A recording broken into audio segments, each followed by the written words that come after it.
días. Muchas gracias por la invitación. Bien, yo soy Nuria Estela Mata, profesora del Departamento de Biología de la Universidad Nacional de Colombia de la sede de Bogotá.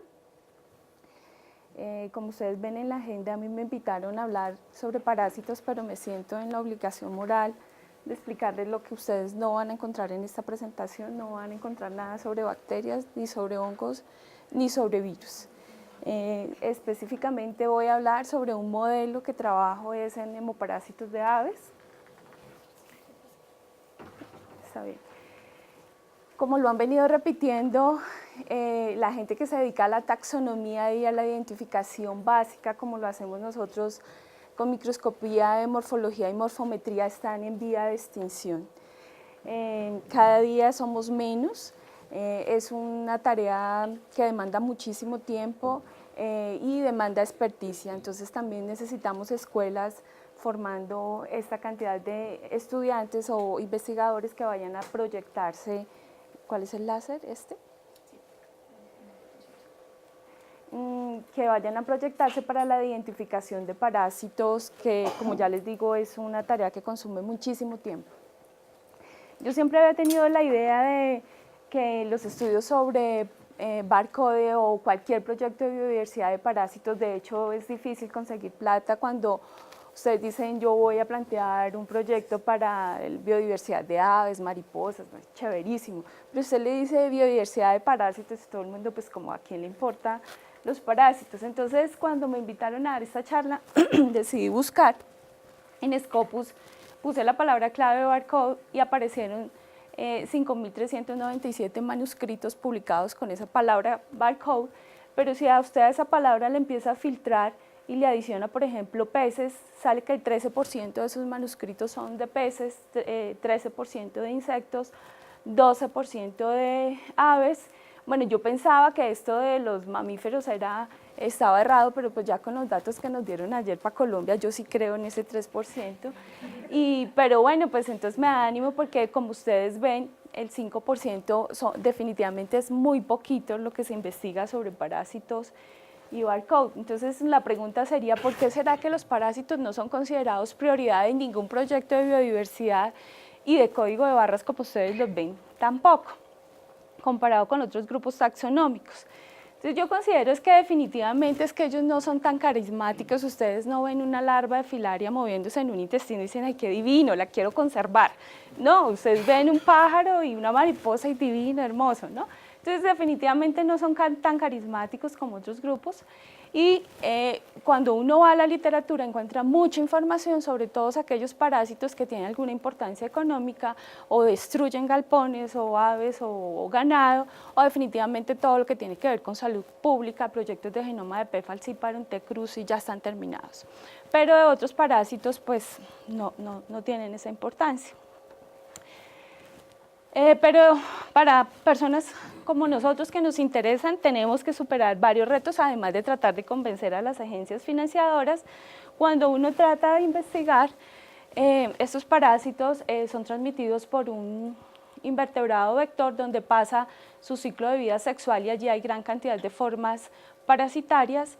Cuando entran al tejido, cuando entran al hospedero vertebrado tienen formas tisulares y algunas veces se producen las formas sexuales o asexuales en sangre con las cuales hacemos diagnóstico y bueno, y el ciclo se repite. Pero entonces las limitaciones están a todo nivel. Nosotros, a diferencia de muchos de ustedes, nosotros no sacrificamos los especímenes, nosotros interceptamos las aves con redes de niebla y tomamos sangre de la vena braquial o corta distal de uñas si son colibríes porque son muy chiquitos y esa es nuestra muestra. Nosotros tomamos registros fotográficos de las aves y mantenemos la lámina para hacer todo el análisis morfológico y almacenamos también para hacer molecular. Resulta que muchas aves se ha demostrado que llegan los parásitos al tejido y es tan agresivo el parásito que mata al ave y uno nunca ve el ave parasitada, o sea, uno nunca ve el parásito en sangre. Entonces, si es con la muestra que nosotros analizamos, pues nunca va a haber ese parásito. También los parásitos tienen fases agudas y fases crónicas como todos los parásitos que tenemos, y en las fases crónicas la parasitemia, o sea el número de parásitos en sangre son muy bajitos y nosotros utilizamos las formas parasitarias en sangre para hacer diagnóstico. Entonces si son muy escasos, pues el diagnóstico ahí cojea. Algunos parásitos como los de hepatozón y hemogregarinas que estamos ahorita empezando a investigar en reptiles y en anfibios, solo encuentra uno unas formas en sangre, unos gametocitos, pero para poder identificar la especie tiene que haber colectado el vector y comparar todas las formas que hay en el vector para poder identificar la especie. Entonces ahí también se nos complica la vida. Entonces baja parasitemia, ciclos de vida complejos, formas tisulares que nunca llegan a sangre, pero también esto es para nosotros una complicación. Como ustedes ven, estos parásitos son intracelulares, microscópicos, y además cuando estudiamos aves o reptiles o anfibios estamos analizando glóbulos rojos nucleados, a gran diferencia con los humanos que no los tenemos nucleados. Entonces cuando uno hace extracción de DNA, ustedes van a encontrar es una maraña de DNA del hospedero y pesque ahí el parásito, y si tiene poquita parasitemia, pues la cosa se complica. Y si quiere hacer proyecto de genoma donde usted necesita DNA altamente puro del parásito y no contaminado con DNA del hospedero, pues imagínese pues las maromas que tenemos que hacer. También especificidad de hospedero, está altamente demostrado que hay algunos parásitos que infectan o solo una familia, una especie de aves. Recientemente encontramos unos parásitos que son específicos de gralarias. Las gralarias son aves caminadoras, nosotros usamos redes de niebla, entonces si ellas van caminando ven la red de niebla y no caen. Entonces a pesar de haber hecho un gran muestreo en muchas regiones de Colombia, solo hemos colectado 4 gralarias, de ellas 3 infectadas y casi todas ellas con un morfotipo diferente de parásito. Pero entonces la cosa se nos complica porque dependemos que nos caigan esos hospederos. También se nos complica cuando tenemos coinfecciones. Pero estas coinfecciones para nosotros es una ventaja cuando analizamos la lámina. ¿Por qué? Porque en la lámina uno puede ver, tiene microfilaria y tiene Hermoproteus, o tiene como un parásito como este que es gigante, el leucocitosón, uno lo puede identificar. Y además cuando uno tiene la lámina puede ver estos policromatófilos, puede ver si el ave tiene anemia, en fin, uno le puede sacar mucha información, por eso somos defensores de la morfología y la morfometría. Y esto, por ejemplo, sí es un complique cuando uno hace análisis molecular, porque nosotros utilizamos los mismos primers para amplificar estos hemosporidas, y entonces vamos a obtener secuencias con dobles picos que si uno no tiene un linaje puro de una ave con una infección simple, pierde el linaje y no sabe cuál es. Pleomorfismo, nosotros también trabajamos con tripanosomas que tienen una variedad gigantesca de formas en la sangre y uno va a analizar molecularmente y es el mismo parásito, y pues especies crípticas que ustedes lo han mencionado muchísimo, de pronto lo mencionaré más tarde. Pero bueno, ¿cuál es la importancia de documentar especies de parásitos? Aquí traigo Benhansky en el 2003, dice: el diagnóstico primario es crucial para entender la epidemiología local y las características ecológicas de las enfermedades parasitarias. Es importantísimo porque permite conocer sus reservorios, ¿sí?, sus mecanismos de transmisión y la patogenia. Es importantísimo, por ejemplo, para aves exóticas. También ahorita cuando uno conoce la biodiversidad, la información básica de parásitos en un lugar, pues puede predecir que puede ocurrir con un cambio climático como lo que está ocurriendo ahorita, con enfermedades emergentes o con especies introducidas, o nosotros que somos beneficiados porque tenemos aves migratorias del norte y del sur, cada una llega con sus propios parásitos. ¿Qué podría pasar con nuestras aves residentes cuando un parásito de esos llegue a una ave residente? Por eso para nosotros la identificación de código de barras es un complemento a todo lo que hacemos con morfología y morfometría, provee una aproximación diferente al valor de diversidad que tenemos a nivel de especie y de moléculas. Esto es lo que dice Daniel Brooks, uno de los parasitólogos más productivos en el área de la parasitología. Dice básicamente que usted no puede preservar o explotar racionalmente algo que usted no conoce, y recientemente publicó este paper donde dice, bueno, encontrémoslos a ellos antes que ellos nos encuentren a nosotros, una aproximación desde la informática a parásitos en este contexto de cambio climático acelerado. Y es que esto pues es una realidad absoluta. Está absolutamente demostrado, muchísimos información demuestran que los hemoparásitos tienen un impacto sobre las aves en vida silvestre. Este es uno de los tantos manuscritos que hay, y pues la gente también se ha dedicado a tratar de socializar el conocimiento en noticieros y en magazines para decirle a la gente y tratar de convencer a todas las entidades ambientales que es importante investigar y conocer los parásitos. Esto es de un grupo de España donde habla del calentamiento climático alterará el impacto de parásitos sobre la fauna, todo esto basado con experimentos y publicaciones de ellos. Este paper que definitivamente nos tiene que tocar y es cómo detectan infecciones de hematozoarios en cisnes en la tundra, que uno esperaría que allí no ocurriera la transmisión. Y uno de los casos más conocidos y es que por una importación de llantas llegaron las larvas de Culex fasciatus a Hawái, donde no estaba el vector, y acabó el 50% de la fauna nativa en Hawái. Es un caso absolutamente conocido y muy bien estudiado, y ahorita está ocurriendo lo mismo en Nueva Zelanda. Entonces aquí dice cómo las especies pueden ser el gran riesgo para amenazar la biodiversidad. Recientemente está ocurriendo lo mismo en Galápagos. Esto pues también son manuscritos, pero ellos se dieron la tarea de que salieran muchos noticieros para hacer el escándalo de cómo estos patos bobos también los encontraron con formas parasitarias de malaria y pueden estar nuevamente en riesgo de extinción. Entonces brevemente les voy a contar lo que nosotros hacemos. Nosotros trabajamos con aves, nosotros hemos muestreado 2.385 aves, tanto en tierras altas como en tierras bajas. Ahorita estamos concentrados en tierras altas porque encontramos unos parásitos bien interesantes que queremos caracterizar.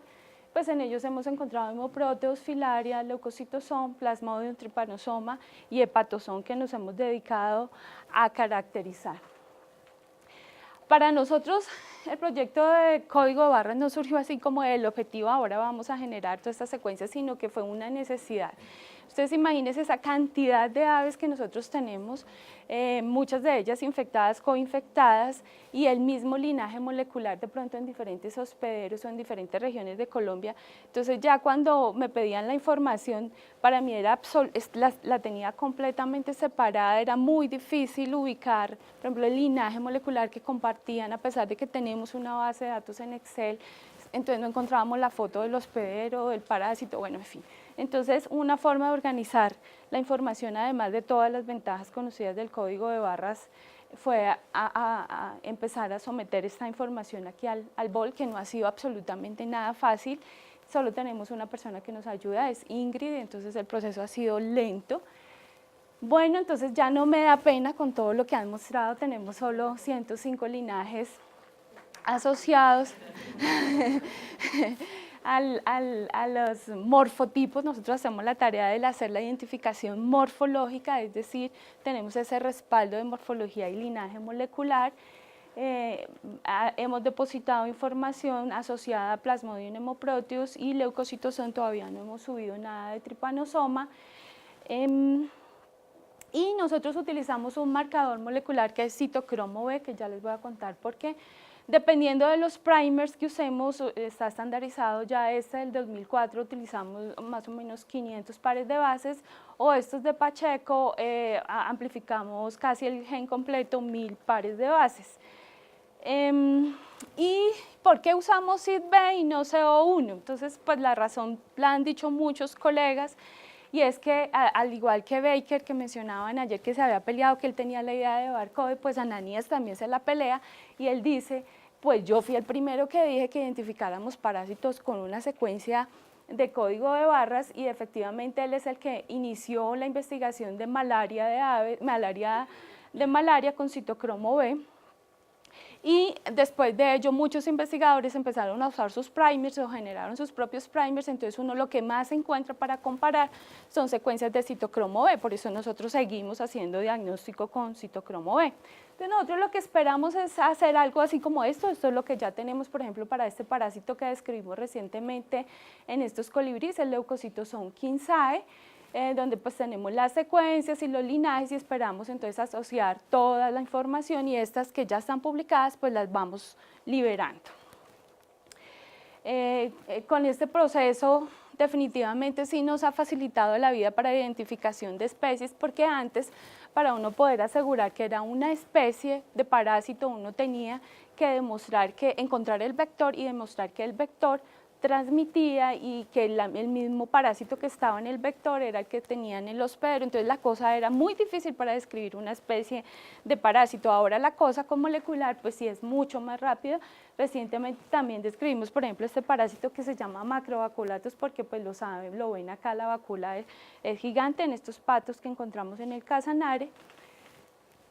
Voy a contarles un poquito de esta historia del Plasmodium, que lo decidimos llamar Unalis, pues en la Universidad Nacional de Colombia la encontramos en esta mirla.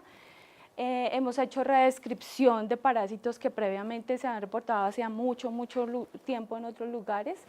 Y empezamos colaboración precisamente con Ananías Escalante y Andreina Pacheco para secuenciar los DNA mitocondriales completos. Entonces, de todos los parásitos que aislamos, que tenemos una identificación morfológica segura, de todos ellos también tenemos DNA mitocondrial completo, que son 6KB. Bueno, entonces después de que la gente empezó a interesarse, porque la investigación pues, en malaria de aves se ha disparado en la última década, se empezaron a formar problemas similares a los que yo escuché ayer con reptiles y algo así, y es que cada uno genera información por su lado, pero no está en un solo lugar para uno saber que ya está identificado y que ya el linaje molecular está hecho. Pues con estos parásitos empezaron a usarse diferentes sets de primers, y entonces cada uno amplificaba un pedacito diferente del SID-B, entonces uno iba a identificar, pero entonces no le cachaba sino 50 pares de bases, eso no le servía para nada. Entonces empezaron a proponer que utilizáramos unos primers universales para que todos amplificáramos la misma secuencia. Todo el mundo mencionaba el linaje como quería, se lo dedicaba a la mamá, al papá, a la universidad, al pajarito. Entonces, pues eso podrían tener linajes idénticos y nadie sabía que era el mismo linaje. Entonces se querían evitar sinónimos y se propuso una base de datos unificada para Plasmodium pneumoproteus y leucocitosón. Esto lo propuso Stefan Bench, es un investigador sueco, y lo publicó en este artículo que se llama Malawi, base de datos pública. Es una base de datos excelente y yo le hago propaganda porque es una base de datos aún más curada que el GenBank, porque nosotros tenemos que enviar el esferograma, la morfología, quién lo identificó, dónde está depositado el voucher. Usted puede hacer blast de su secuencia, ahí están haciendo campaña ellos con otros investigadores para que todos los linajes moleculares estén asociados a un morfotipo, porque entonces está el cuento de que cualquier persona que coge aves, pues ya que tengo el DNA, pues hagámosle molecular, y pues entonces uno va al GenBank y encuentra cualquier cantidad de secuencias de unas cosas loquísimas que uno dice, eso no puede estar pasando. Entonces esto sí es definitivamente mucho más curado.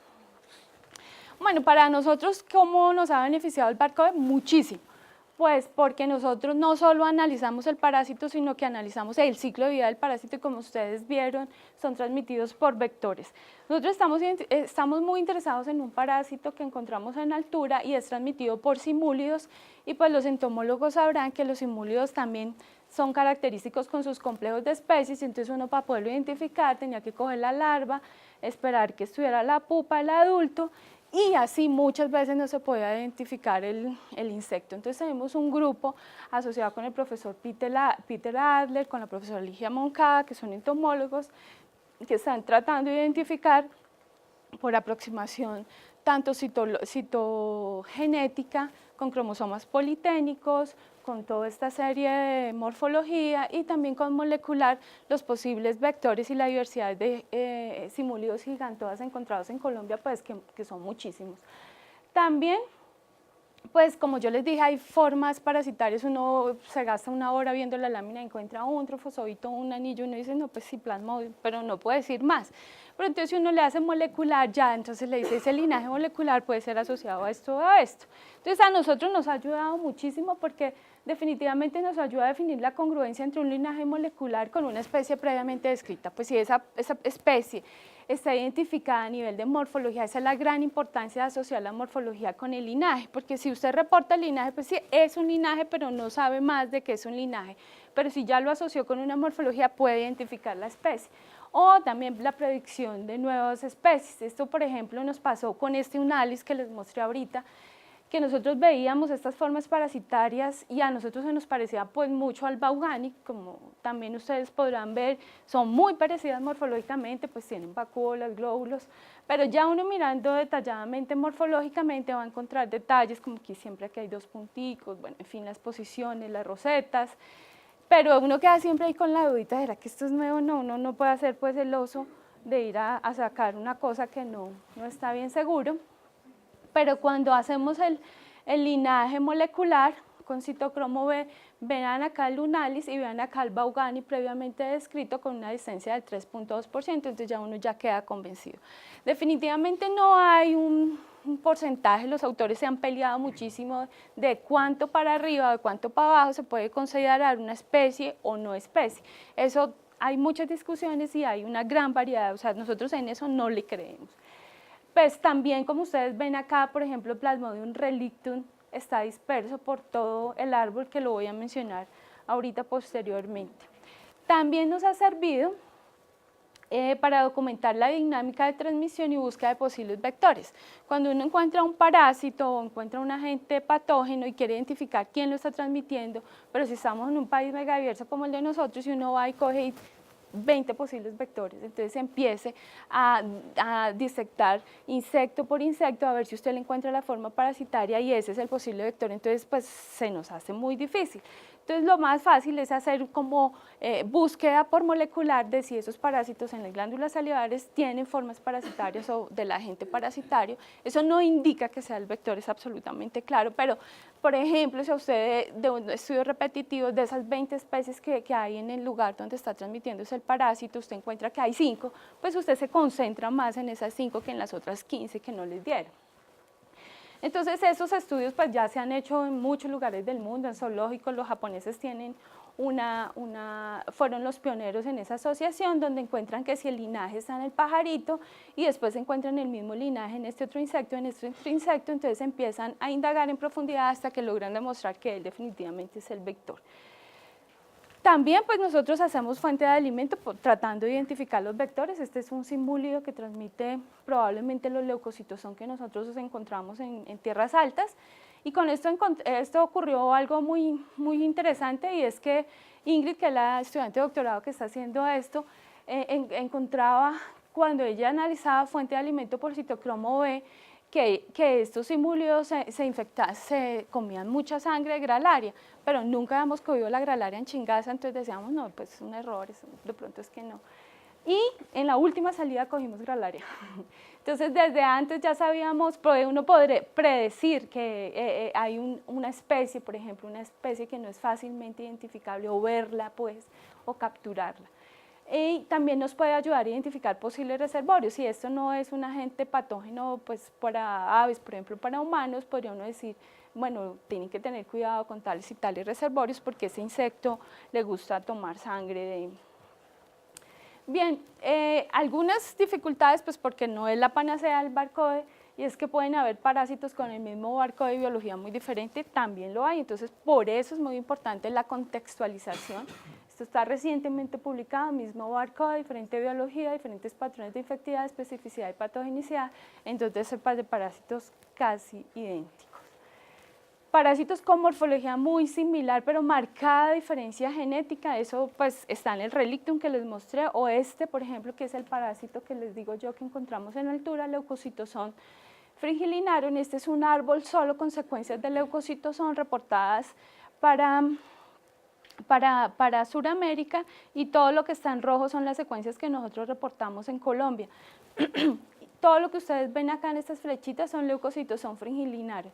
Ya a simple vista uno puede decir la distancia genética de eso es gigante, o sea, probablemente eso no es la misma especie, ni siquiera el Barcode no lo logra separar.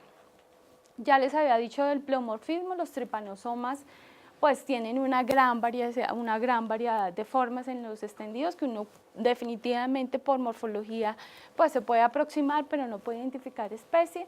Eso nos ayuda allí también algo de lo molecular, y entonces nuestras consideraciones son por una taxonomía integrativa que considere patrones morfológicos, morfométricos y marcadores de DNA para diagnósticos reales, y eso queremos hacer énfasis porque está demostrado que por el hecho de que usted encuentre amplifique una secuencia en la glándula salival del insecto, ese no es el vector necesariamente, porque usted tiene que demostrar que ese vector pica y transmite efectivamente la infección. O el hecho de que usted aísle de la sangre de un ave un parásito por PCR no significa que él esté infectado, puede ser que simplemente acabó de recibir la picadura y usted está amplificando un esporozoito, pero el ave tiene infección refractiva, también está demostrado. Entonces sí, definitivamente la taxonomía debe ser integrativa. Ahorita lo están usando muchísimo para una herramienta muy interesante que nosotros no le hemos metido la muela porque es muy difícil, microfilarias, porque las microfilarias son larvas y los adultos están en tejido. Nosotros no colectamos especímenes, por eso no tenemos los adultos, no podemos sino decir tiene larvas de microfilaria, pero ya con el barcode están logrando hacer esa asociación con el adulto, entonces es bien interesante. También entonces definitivamente votamos por un trabajo multidisciplinario, eso sí es lo único que puede disparar y potenciar, acelerar y mejorar, ¿cómo se llama? Los pocos recursos que tenemos nos pueden potenciar a muchos resultados y muchas personas están trabajando sobre el mismo problema y fortalecer las colecciones científicas. Nosotros nos dimos a la tarea de presentar la propuesta de que nos aprobara nuestra colección, que se llama así Grupo de Estudio y Relación Parásitos, pero modelo de hemoparásitos aviares, que la tenemos en el laboratorio y pues allí hacemos, están a disposición de todas las personas que quieran ir. Las perspectivas son aumentar el número de secuencias de linajes moleculares para aves no paseriformes. Nosotros tenemos un sesgo grande en las aves porque como lo cogemos con redes de niebla, cogemos principalmente paseriformes, pero las pocas veces que hemos cogido aves de otros órdenes han resultado con unos parásitos bien exóticos. Esto va a redundar en mejores y más robustos estudios sobre sistemática, conservación y ecología. Estamos iniciando también dando los primeros pasos para hacer esta misma investigación sobre reptiles y anuros. Ya tenemos unos primeros resultados bien interesantes con estos parásitos en Casanare. Y pues muchas gracias a todos, aquí están las fuentes financiadoras, a todos los estudiantes que han apoyado para tener esos resultados.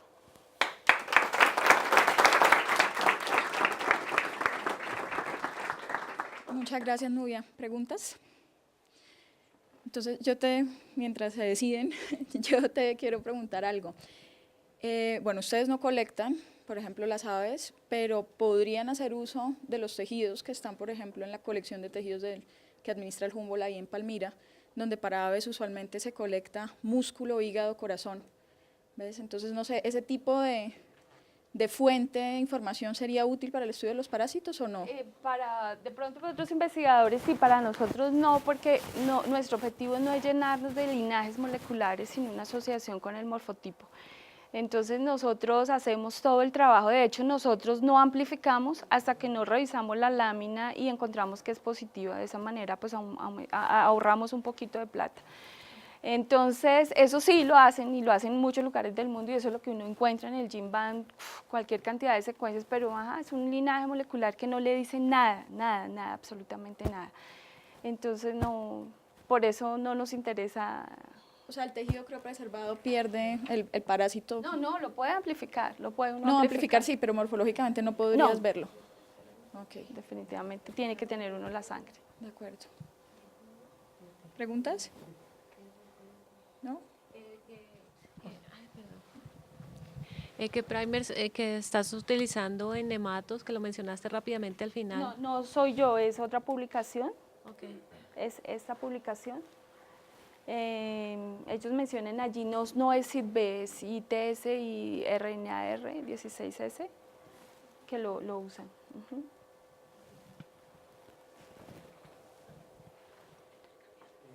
¿Qué posibilidades tú ves, digamos, de aplicar esto mismo, pero con hemoparásitos de humanos? No, hemoparásitos de humanos no tienen complique, ellos ya, si es plasmodium, eso ya Porque pues está. que también hay como mucha diferencia entre ellos cuando uno los observa en lámina. Bueno, ellos ya tienen identificados, es que tienen hasta genoma. Plasmodium falciparum tiene genoma, lo pueden comparar fácilmente, o sea, para eso ya tienen avanzado miles de pasos por encima de lo que nosotros llevamos en aves o en reptiles que estamos iniciando ahorita. Eso no sería muy útil. No, sí, lo usan, pero esos mismos primers no necesariamente, pero esto de hecho de Ananías Escalante fue sobre malaria de P. falciparum y él sigue investigando en P. falciparum, su principal línea de investigación es en malaria de humanos.